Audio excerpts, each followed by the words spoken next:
रहे सदा सिंधुअ जी छोली मारवड़न जी मिठड़ी बोली। रहे सदा सिंधुअ जी छोली मारवड़न जी मिठड़ी बोली। गली गली ऐं घर घर गूंजन सिंध अमर जा नारा नारा नारा नारा नारा। जिए सिंधु जिए सिंध वारा जियन सिंध टोपी अजरक वारा जियन। जिए सिंधु जिए सिंध वारा जियन सिंध टोपी अजरक वारा जियन।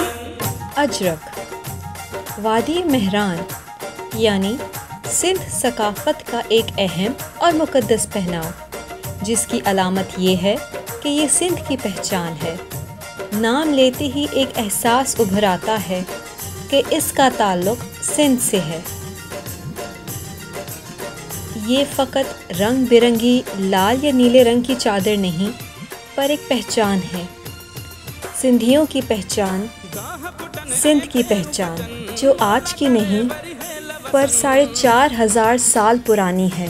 अजरक जिसको पहनी हुई हो तो ये बात वाज़ह हो जाती है कि पहनने वाले को ये एजाज़ हासिल है कि उसका ताल्लुक़ किसी न किसी तरह सिंध से है। दुनिया के किसी भी कोने में जिसको भी पहनी हुई हो तो ये बात वाज़ह हो जाती है कि पहनने वाले को ये एजाज़ हासिल है कि उसका ताल्लुक़ किसी न किसी तरह सिंध से है। या तो ख़ुद का ताल्लुक़ है या फिर किसी दोस्त, रिश्तेदार या जान पहचान वाले का ताल्लुक़ सिंध से है।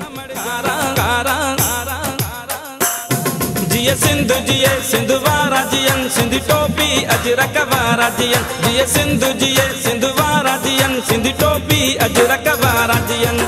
अशरफुल मखलूक़ात यानी इंसान का ताल्लुक़ ज़मीन से है। वो ज़मीन जहाँ वो रहता है, इसीलिए उस ज़मीन की साख्त, हवा, नहरें, आबादी, जानवर, परिंदे, पेड़ पौधे, फूल और घर बार उसकी ज़िंदगी पर असरअंदाज होते हैं।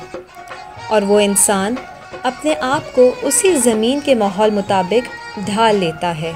अपनी ज़िंदगी को आसान बनाने के लिए वो मुख्तलिफ़ कपड़े पहनता है और वही कपड़े उसकी पहचान बन जाते हैं, जिसको वो अपनी सकाफ़त का नाम देते हैं। सिंधी सकाफ़त जे पोशाक में या लिबास में जेकी शयूं शामिल आहिनि, उन्हनि में शलवार कमीज़ आहे। ऐं शलवार कमीज़ या इहे जेके ॿिया लिबास आहिनि उहे मर्दनि जा अलॻि थियनि था, औरतुनि जा अलॻि थियनि था। पर जेको चादर आहे, चादर जा मुख़्तलिफ़ क़िस्म थियनि था। औरतुनि जे लाइ चादर अलॻि थिए थी ऐं हिकिड़ी चादर अहिड़ी आहे जंहिंजो नालो अजरक आहे। अजरक जो जेको आहे सो अहिड़ो असांजो लिबास आहे जेको असांजे सकाफ़त जो अहम हिसो आहे। ऐं इहो अजरक जेको आहे सो औरत बि पाए त मर्द बि पाए।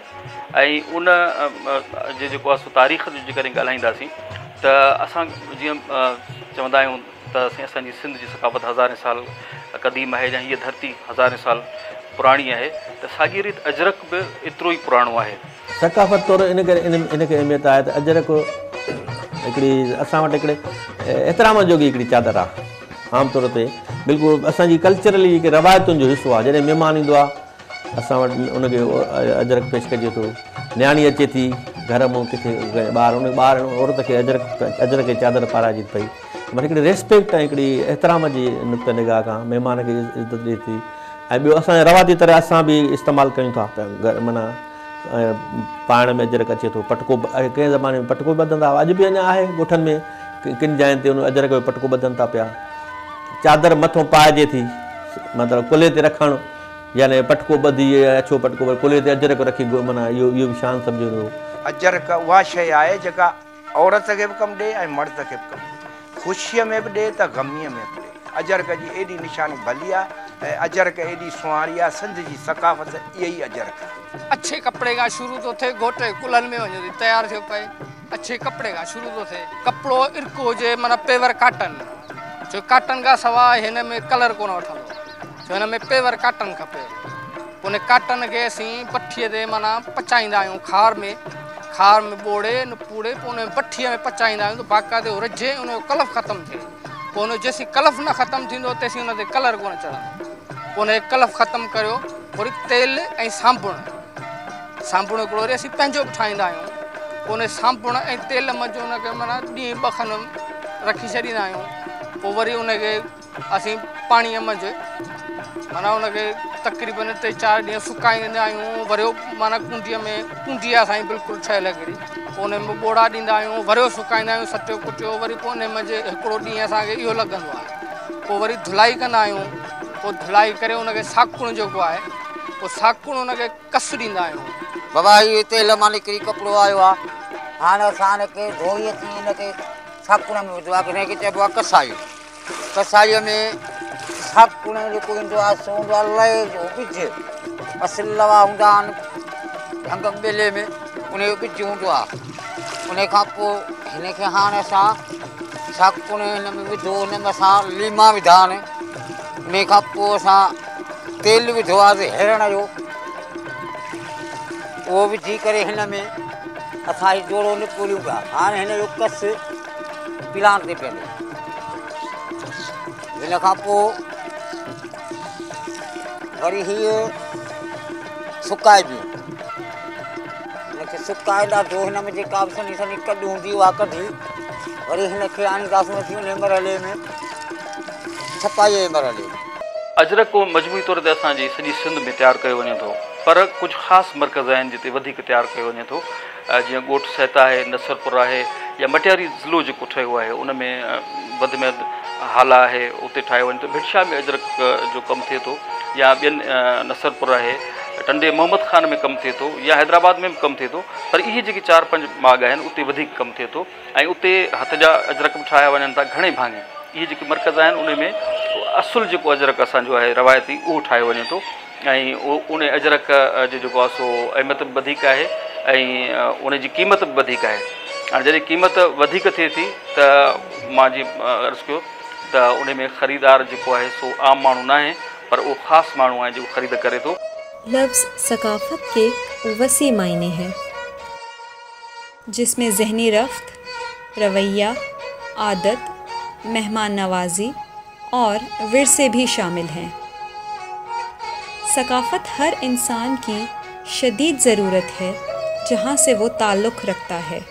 तहज़ीब और विरसे भी सकाफ़त का हिस्सा हैं, जो कि शोहरत, सियासी सरगर्मियाँ और पेशा वराना खसूसियत पर मुश्तमिल हैं। पहिरीं उते तव्हां ॾिसी आया हो त कसाई पई थी, हाँ उन खां बाद में इहे सुकाए हिते खणी आयासीं।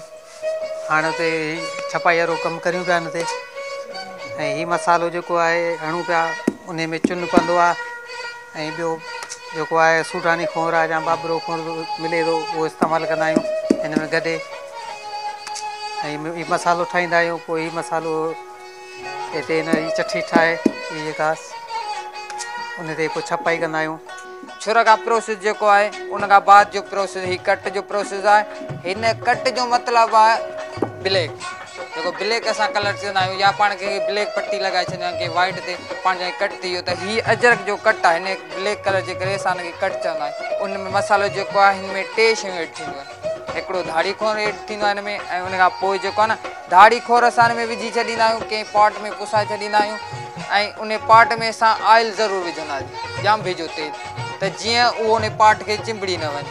पोइ उन खां बाद जेको आहे असां छा कंदा आहियूं, हिन में असां मेट जेकी मुल्तानी मिट्टी आहे उहा हिन में एड कंदा आहियूं। उहा एड करे इन लाइ जे हीउ मसालो जीअं प्रिंट पियो करियां हिते, हीउ मूं ब्लैक प्रिंट कयो मसालो, तव्हां हीउ चाहियो त हीउ जेको आहे न फैलिजे न, जे ॿिए हंधि हीअ कलर जेको आहे न लॻे न, इन लाइ असां हिन में कट में मुल्तानी मिट्टी एड कंदा आहियूं। उन खां पोइ जेको आहे ब्लैक कलर कीअं थींदो आहे, हिन में असल में साॻ में हीअं कंदासीं, हिन में कारो लोहो जेको आहे असां 8-10 ॾींहं पुसाए छॾींदा आहियूं, जेको पुराणो लोहो थींदो उन जी कट उहा हिन में असां यूज़ कंदासीं।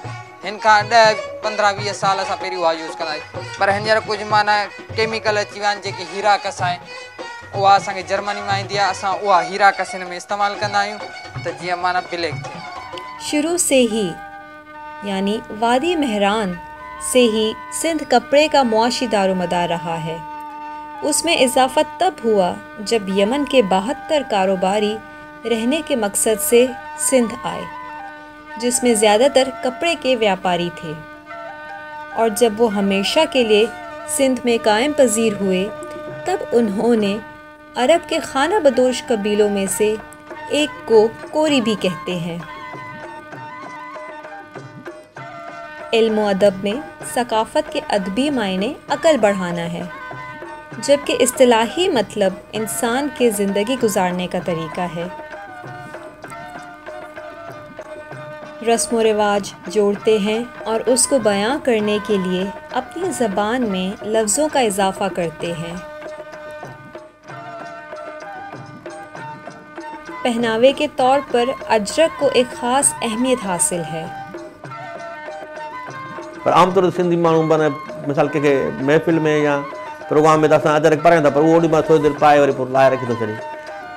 मुस्तक़िल माना घुमणु या ॿाहिरि शहर में पाए घुमणु उहो सिर्फ़ु ॻोठाणे समाज में ई थी सघियो आहे। शहरी समाज में बि इहा रवायत हुजणु खपे त घटि में घटि असां घणा के इवेंट हुजनि या हफ़्ते में हिकिड़ो ॾींहुं माना एॾो रखूं जुमे ॾींहुं असां अजरक कुल्हे ते पाईंदासीं सभु। इहो हिकिड़ो असांजा जेके अदबी इदारा आहिनि, इल्मी इदारा आहिनि या असांजा जेके कल्चरल लिटरेरी इदारा आहिनि, उहे हिकिड़ो वचन वठनि। इहो प्रोसेस फुली जो आहे ऐं हीअ फुली जेकी आहे असां इन लाइ यूज़ कंदा आहियूं जेॾी महिल असां अलीजर में हिनखे डाई कंदासीं त असांजो इहो ई फोकस हूंदो आहे त हिन ते जेको आहे न रेड कलर न चढ़े। ऐं हीअ असां इन लाइ प्रोसेस करियूं पिया जे हिन जी वाइटनेस थींदी पर उहा थोरी लो थींदी ऐं हींअर जेको असां करियूं पिया इहा हुनखां थोरी लाइट कलर में ईंदी। हीअ जेको आहे फुली प्रोसेस आहे ऐं जेको आहे इन जी जेकी रिज़ल्ट ईंदी उहा हीअं ईंदी जंहिं तव्हां ॾिसो पिया त हीअ तव्हां ॾिसो पिया न जेकी वाइटनेस आहे या थोरी रेड में आहे ऐं हाणे जेको आहे उहो लाइट आहे। फुली जो कमु उन खां पोइ हीउ जेको कमु कयो वेंदो आहे हिन जो नालो खड़ आहे, जेको लाल कलर कयो वेंदो आहे हिन मसाले जो नालो हिन खड़ चइबो आहे, जंहिंमें दाढ़ी खोर पवंदो आहे ऐं उन में फिटकुड़ी पवंदी आहे, मेटुड़ी पवंदी आहे।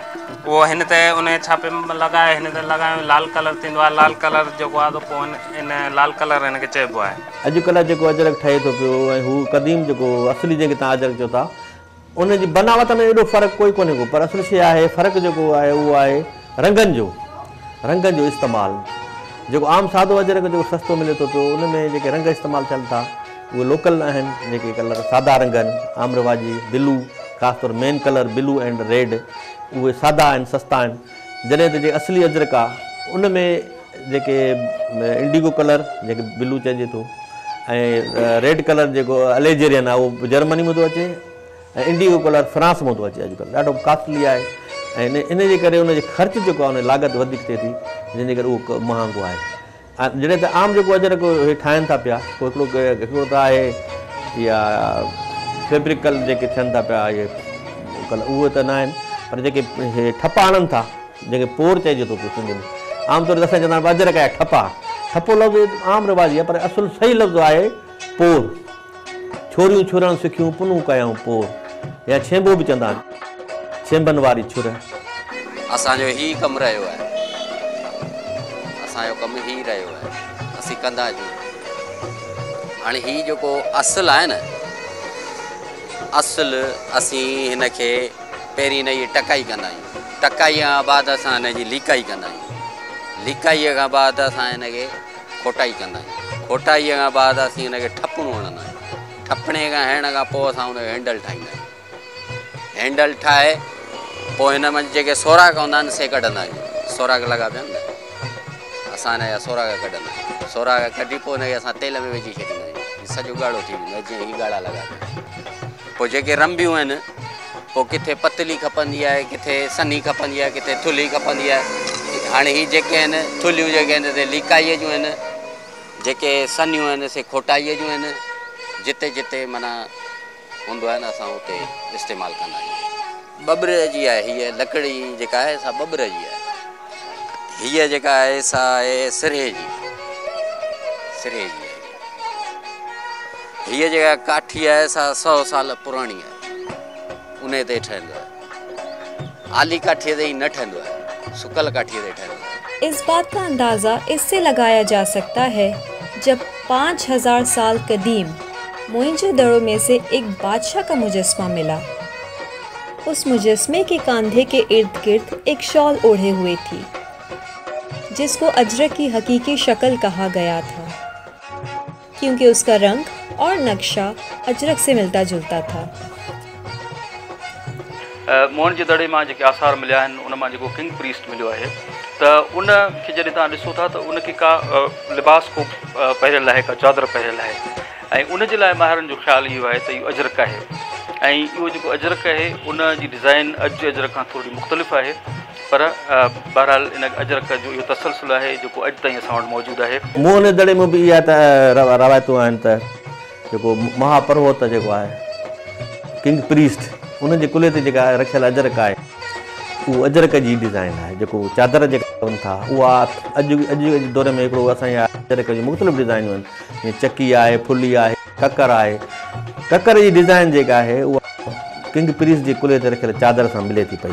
उहो ककर जी डिज़ाइन अक्सर करे तव्हां ॾिठो हूंदो आबदा जी कुल्हे ते अजरक उहो रखंदी आहे, या अलण फ़क़ीरनि जेको ॼमो पटको ठाहींदो हुयो उहो बि अजरक जी जेको डिज़ाइन जो अजरक आहे उन में मिलियो। त इहे रवायतूं आहिनि। हिकिड़ो त मूने दड़े जे किंग प्रीस्ट जे हवाले सां त क़दामत उनजी एतिरी आहे जो मूने दड़े में बि इहे अजरक हुया, छाकाणि त नीर जी पोख सिंध में, ऐं इहा ॻाल्हि साबित करे थी त इंडिगो या जेको नीर जी पोख हिते सिंध में थींदी ऐं उहा त माज़ीअ ताईं बि हुई सफ़ा टंडे अलाए में अञा ताईं बि नीर जी पोख कंदा आहिनि। अजरक ठाहिण वारा कारीगर जो नीर तैयार करे उन अजरक में विझंदा आहिनि। कदीम अरबी ज़बान में अजरक को अर्ज़क यानी नीला रंग कहा जाता है। ये भी कहा जाता है कि दोनों जहां के सरदार हज़रत मोहम्मद सल्लल्लाहु अलैहि वसल्लम भी अजरक ओढ़ा करते थे। मिस्री के लोग भी अपनी लाशों, जिनको ममी कहा जाता है, उसको भी एक कपड़े में लपेटते थे जो कि ख़ास सिंध से मंगवाया जाता था, जिसको सिंधिन कहा जाता था। वो भी अजरक की शक्ल में होता था। ये भी कहा जाता है कि पहले ईरानी बादशाह दारा के ताज की तकरीब में उन्हें सिंधी अजरक तोहफे में दी गई थी। इस हवाले से ये बात वाज़ेह है कि अजरक का ताल्लुक़ 5000 साल पुराना है। किसी का कहना है कि जहाँ ये ताल्लुक़ इतने कदीम ज़माने से चलता आ रहा है, वहीं सिंध में रहने वाले लोगों की ज़िंदगी में अजरक को ख़ास अहमियत हासिल है। जीने मरने से लेकर शादी ब्याह तक अजरक ओढ़ी जाती है।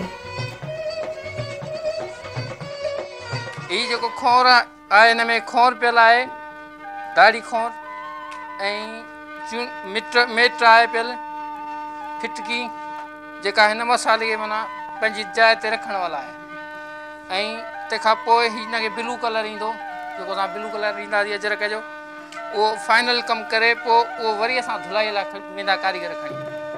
हीअ आख़िरी कमु आहे मरियल। हाणे हिन जे मथां जेको भाणाऊं छटे रहियो आहियां जेको माल जो आहे,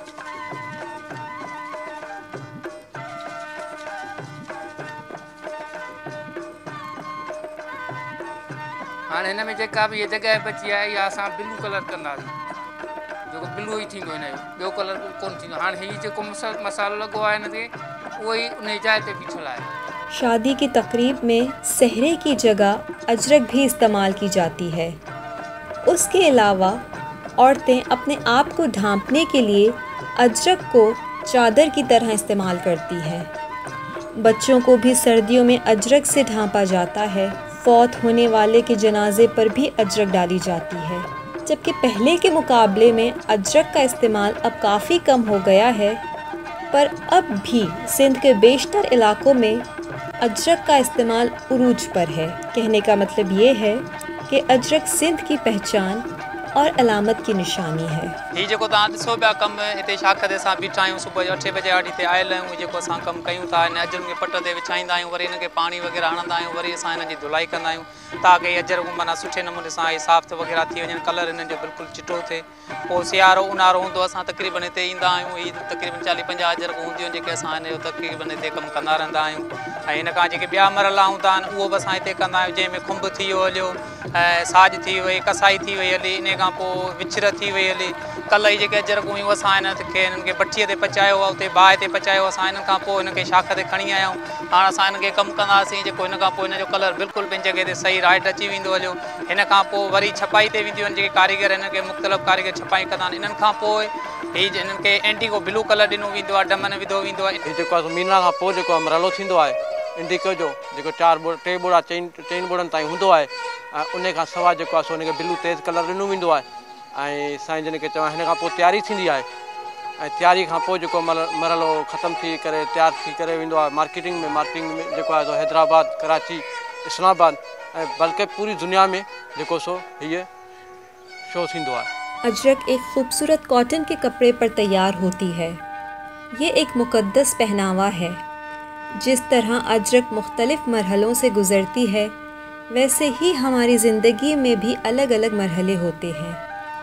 अजरक आम तौर पर तो इस्तेमाल होती है, पर ख़ास मौक़ों पर अपनी मोहब्बत और ख़ुशी का इजहार करने के लिए अजरक का इस्तेमाल होता है।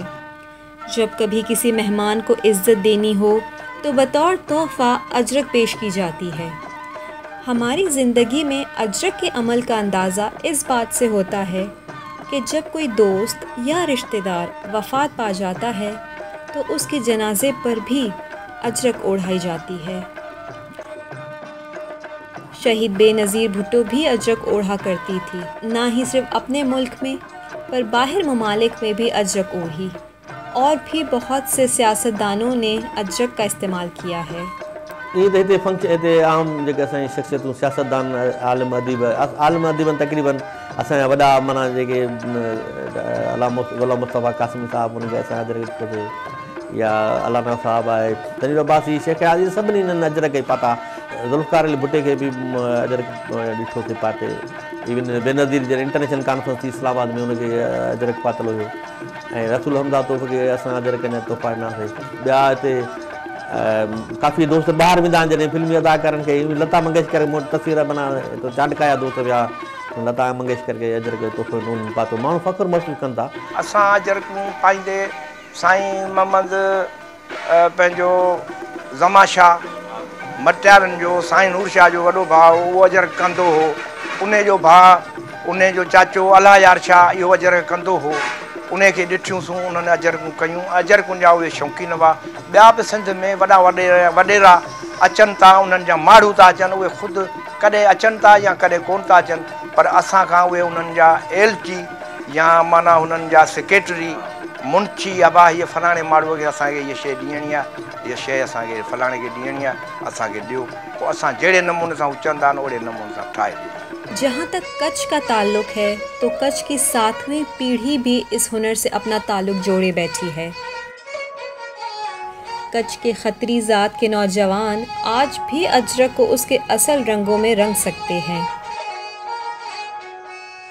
सिंध की तरह ही कच्छ में भी असल रंगों से रंगी जाती थी। असां हुनरमंद अजरक ठाहिण वारा आहियूं, जंहिंमें असांजो ई पुराणो हुनर आहे, ख़ानदानी कमु आहे असांजो, जंहिंमें असांजो हिन में इलाही मसाइला आहिनि। पहिरियों जेको हूंदो आहे असां वटि खुंब हूंदो आहे। खुंब हूंदो आहे, उहो पठी ते चढ़ंदो आहे, उन में असीं सोडा खार विझंदा आहियूं। सोडा खार खां पोइ असां उहो खुंब रधिजी वेंदो आहे। उन ॿिए ॾींहं असां नहर ते धुलाई कंदा आहियूं। धुलाई करण खां पोइ उहा माल सुकाए खुंब खे, पोइ असां उनखे साॼ विझंदा आहियूं। साॼ में छा छा पवंदो आहे, उन मंझि बोराई सांभण पवंदो आहे, कड़ो तेल पवंदो आहे ऐं उठ जी लिड पवंदी आहे। पोइ असां उहा साॼ विझी उनखे 3 ॾींहं बंदि करे रखंदा आहियूं। 3 ॾींहंनि खां पोइ उहा साॼ थी वेंदी आहे। पोइ उनखे असां साॼ कढंदा आहियूं। पहिरीं हिकिड़ी वट कराईंदासीं, पोइ ॿी वट कराईंदासीं, पोइ टी वट कराईंदासीं उनखे। पोइ इहा थी वई साॼ। वरी चौथे ॾींहुं असां उनजी नहर ते खणी वेंदा आहियूं। असां उनजी धुलाई कंदा आहियूं, उनखे कसाई कंदा आहियूं। कसाई धुलाई उनजी करे कसाई मंझि उन खां पोइ असां उनखे साकुड़ ॾींदा आहियूं। आसिरी लह जो साकुड़ हूंदो आहे, जंहिंमें उहा कसाई कंदा आहियूं। उन खां पोइ जेॾी महिल पटे ते ईंदी आहे, पहिरियों कमु हुनजो छुर जो हूंदो आहे, जंहिंमें चूनो पए थो ऐं ॿाबरो खोर पवे थो, अलीजर अचे थो। उन मंझि छुर थी वई। छुर खां पोइ असां उनखे कट हणंदा आहियूं। कट में पवे थो ॾाढ़ी खोर ऐं इन जो मेट जेको जबल खां जेको अचे थो ॻाढ़ो मेट, उहो उन में पवंदो आहे। असां उनखे कट हणंदा आहियूं। पोइ कट क्लियर खां पोइ उन खां पोइ असां वरी उनखे फुली हणंदा आहियूं। फुली हईसीं, फुलीअ खां पोइ असां उनखे वरी खड़ हणंदा आहियूं। खड़ मंझि बि फिटकी विझंदा आहियूं, ॾाढ़ी खोर विझंदा आहियूं, प्लस में असां उन मंझि वरी मेट विझंदा आहियूं। खड़ लॻी वेंदी आहे। पोइ असां उनखे हल्को हल्को बिलू ॾींदा आहियूं। अछिनि जी कुन थी चवंदा आहियूं उनखे। अछिनि जी कुन उनखे असां चवंदा आहियूं, हल्को बिलू ॾेई। पोइ असां वरी हिकिड़ी नहर ते खणी वेंदा आहियूं, जंहिं मंझि पाणी बीठल हुजे, वेंदड़ पाणी न हुजे। पाणी बीठल में असां हुनजी विछर कंदा आहियूं।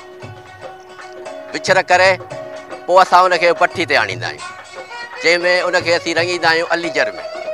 अलीजर सां मिक्स में असीं ॿियो साकुड़ मिलाईंदा आहियूं, ॾरियल साकुड़ हूंदो आहे, उन में ॾही पोइ माल रंगबो आहे अलीजर में।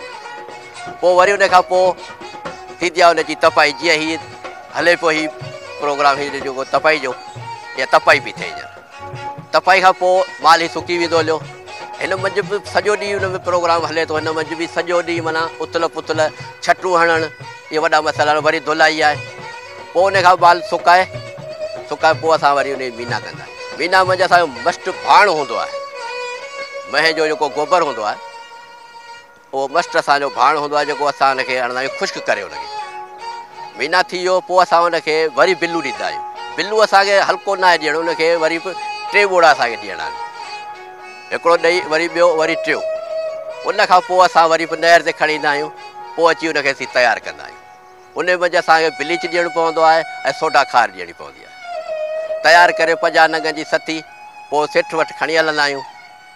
पोइ हू पंहिंजे हिसाब सां जेको बि रंगाई ॾींदो आहे उन हिसाब सां असांजी माना मज़दूरी ठहे थी। अजरक के 4 बुनियादी रंग हैं: लाल, नीला, काला और सफ़ेद। अजरक के बीच का हिस्सा अमूमन तौर पर लाल या नीला होता है, जबकि फूल के कोने सफ़ेद और काले रंग में रंगे जाते हैं। अजरक की खासियत ये है कि उसे हर मौसम में ओढ़ा जाता है। अजरक 15 से 20 मरहलों से गुजरकर तैयार होती है। पहले 5 मरहलों में अजरक पर छपाई का काम होता है। ऐसे ही 14 और मरहलों से गुजरकर अजरक अपनी असल शक्ल में आती है। आला मयार की अजरक बनाने के लिए ख़ास कपड़ा इस्तेमाल होता है, जिसको अल्कली और सोडा में भिगोकर उबाला जाता है। हाथ से बनाई गई अजरक अब मशीन के ज़रिए बनाई जाती है। नेचुरल डाई माना अजरक जी जिद्दत उहा आई आहे। उन मज़ा असां जेको सो कमु करियूं था त उन मज़ा असांखे 2 पैसा मिलंदा। अजरक का असल कपड़ा फतेह टेक्सटाइल मिल बनाती थी। वो मिल अब बांग्लादेश मुंतकिल हो चुकी है। इस मिल के मालिक हैदराबाद के मशहूर उडारी ख़ानदान से ताल्लुक़ रखते थे। कुछ अरसे कब्ल सिंध में सकाफ़त का दिन मनाने का सिलसिला शुरू हुआ, जिसकी वजह से अजरक ओढ़ने का सिलसिला भी उरूज पर जा पहुंचा। सिंधड़ी माला माल हुजे, हर माण्हू हित खुशहाल हुजे।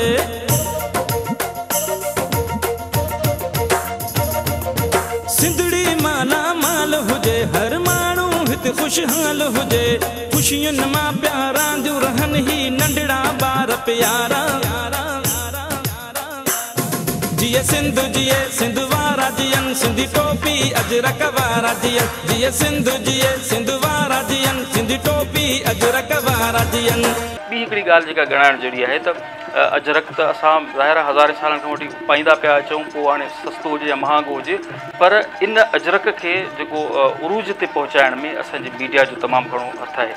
ख़ासि तौर ते हीअ जेके अजरक टोपी जा ॾींहं मल्हाया वञनि था असांजे मीडिया जे पारां, उन्हनि ॾींहंनि जे वसीले अजरक तमामु घणो जेको आहे सो मक़बूल बि थियो आहे, घणनि माण्हुनि ताईं पहुतो आहे। ऐं इन सां गॾु जेको आहे सो अजरक जी सनत तमामु घणी जेको आहे सो तरक़ी कई आहे। उन तरक़ी जे करे जेको आहे सो असां जेके अजरक ठाहिनि था उन्हनि वटि ख़ुशहाली बि आई आहे। वरी जॾहिं हीअ सुजागी जी लहर पैदा थी, हिकिड़ो क़ौमी शऊर, हिकिड़ी जागरता एकता जो जेके नारा लॻा, उन में माण्हुनि में वरी बेदारी पैदा थी, त माण्हू घणे पैमाने ते इस्तेमालु करणु लॻा अजरक। इवेंट जे हिसाब सां ई सही, पर माण्हू ख़रीदारी कई, उहा उन में थोरी इनकरेजमेंट थी आहे। माना हीअ ख़ासि तौर ते जेको अजरक सां वाबस्ता हुनरमंद आहिनि, उन्हनि कुझु न कुझु वरी थोरी हिमत अफ़ज़ाई थी आहे। ऐं इहे जागरता जे जेका ॾींहं आहिनि, इन्हनि असांजे जेका इहा सकाफ़ती जेके बि वैल्यूज़ आहिनि या सकाफ़ती पोशाकूं आहिनि, उन्हनि खे हथी ॾियण में बि काफ़ी मददगार साबित थिया आहिनि।